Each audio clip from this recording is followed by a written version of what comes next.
Hello, everyone. Today, I've brought something truly amazing. This is a story of transformation, mindfulness, and finding power in stillness. It's meant to inspire young people to slow down, listen, and discover who they truly are. A single drop of water fell from the cracked ceiling, landing with a soft plunk on the dusty floor of the old temple. In that moment, everything went quiet. So quiet that Liam thought his heart itself had stopped beating. The midday sun sliced through the broken window panes in long golden beams, and in one of those beams he saw a small spider spin its delicate web between two ancient pillars. As he held his breath, he felt something shift inside him. It was as if the world around him had paused to listen, and in that pause he found a power he had never known. Liam was 18 when he first learned the power of silence. Until that day, his life had been a whirlwind of noise. Every morning, his alarm clock screamed at him to wake. The television blared as he ate breakfast. His friends shouted over each other at school, and social media buzzed in his pocket from dawn until dusk.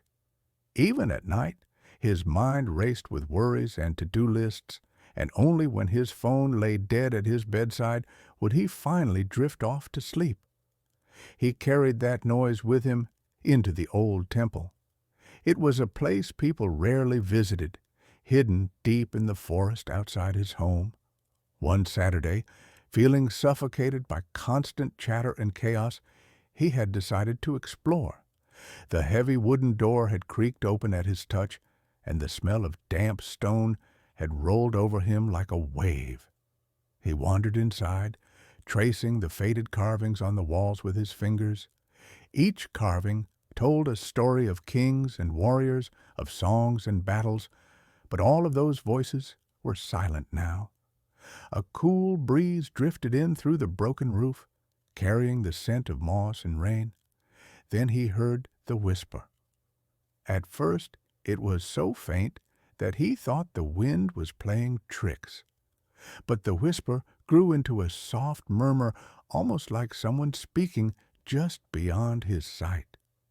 He turned in every direction, but saw nothing.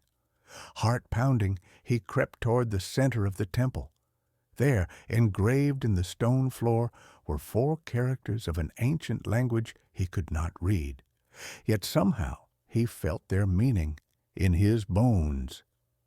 Keep silence.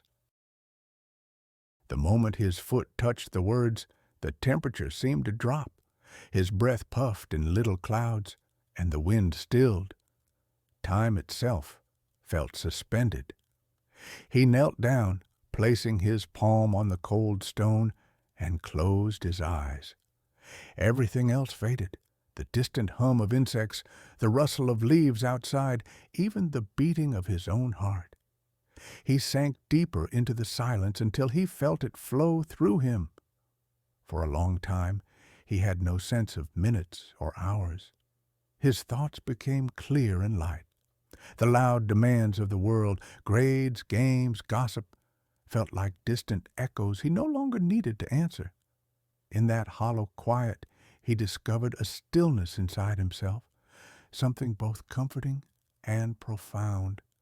A memory surfaced, his grandmother teaching him to sit quietly beneath the banyan tree in her garden when he was a boy. She had said, "In silence, we hear our truth." When Liam finally opened his eyes, the temple had changed.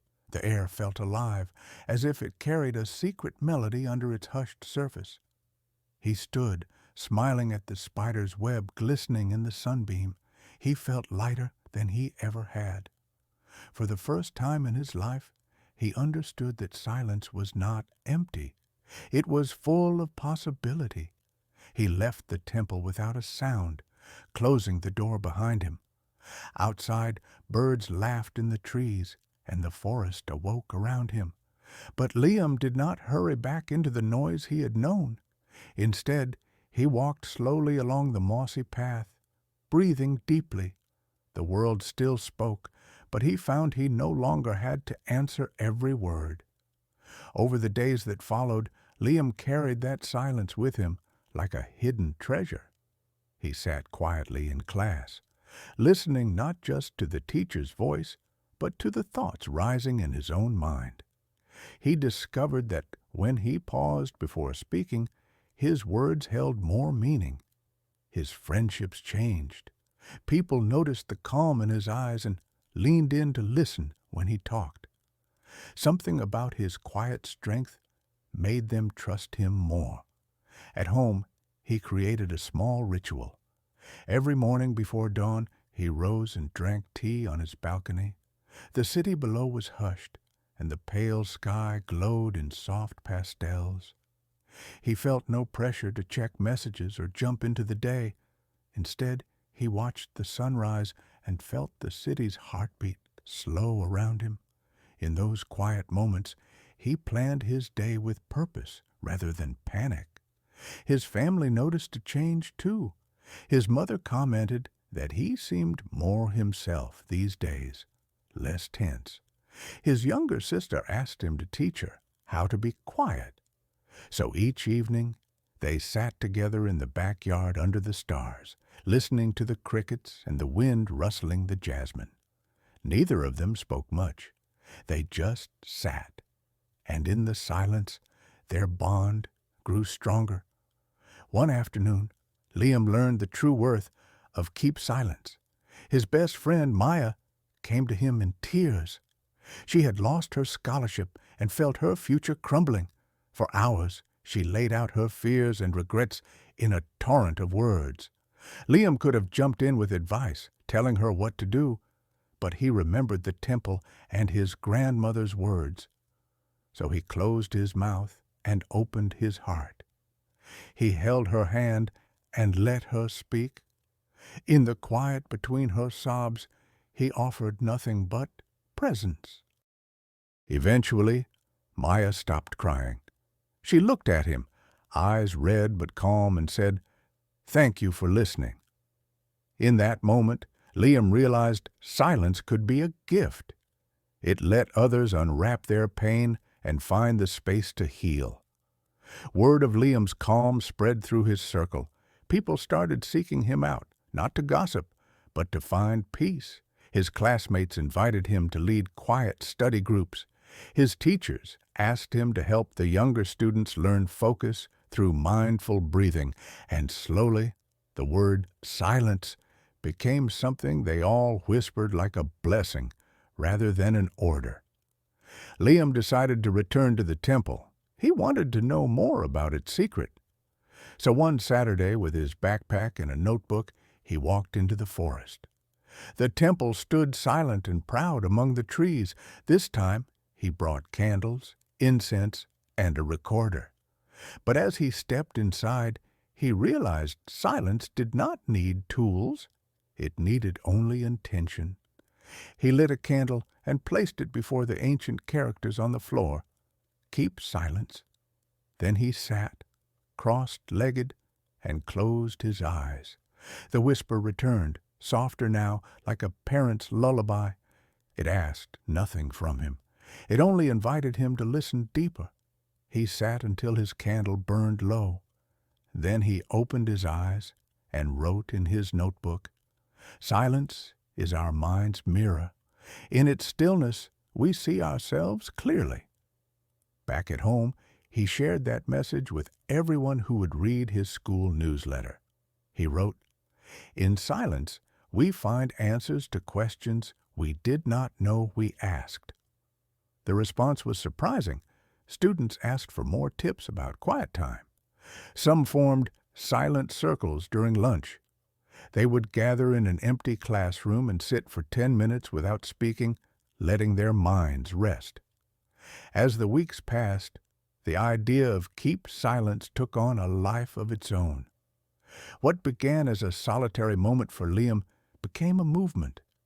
People realized that amid the chaos of modern life, social media pings, advertisements shouting for attention, constant distraction, silence was a radical act. It was a way to reclaim themselves. One evening, Liam walked home through the city streets. Neon signs buzzed overhead, music poured from shops, and traffic roared. Yet he felt at peace. He carried a small stone in his pocket, a gift from the temple's floor. It was smooth and cool, engraved faintly with those ancient characters. Whenever he felt overwhelmed, he would hold it and breathe. As he neared his house, he saw a group of children playing soccer on the sidewalk. Their shouts and laughter rang out sharp in the night air. Liam watched for a moment, smiling at their joy. But then he remembered the spider's web in the sunbeam, the cool air in the temple, and the whisper that asked him to be still. He stepped off the pavement, found an empty bench, and sat. He closed his eyes. The children's voices became a soft chorus in the distance. The cars honked far away. He felt each beat of his heart, each rising breath. Inside, he heard the whisper once more, "Keep silence." And in its echo, he heard his own voice, calm and clear, saying, "I am here." When the children's game ended and the street grew quiet again, Liam opened his eyes. He felt ready for whatever came next. He had learned that silence was not the absence of sound, but the presence of mind. It was a space where ideas could grow, where courage could be born, and where compassion could heal. In the years that followed, Liam carried that lesson everywhere. He became a writer, penning simple essays about quiet moments that shaped his life. He spoke at schools, leading silent retreats for fellow students. And in every room he entered, he carried the temple's hush, the spider's web, and the ancient words carved in stone. To this day, if you walk through that forest and find the old temple, you may see a single candle burning by the entrance. And if you step inside and place your hand on the floor, you will feel the same gentle vibration Liam felt. You will hear the whisper carried by the wind, "Keep silence." In that moment, you will know that the greatest power lies not in rushing or shouting, but in simply being still and listening to the whisper of your own heart.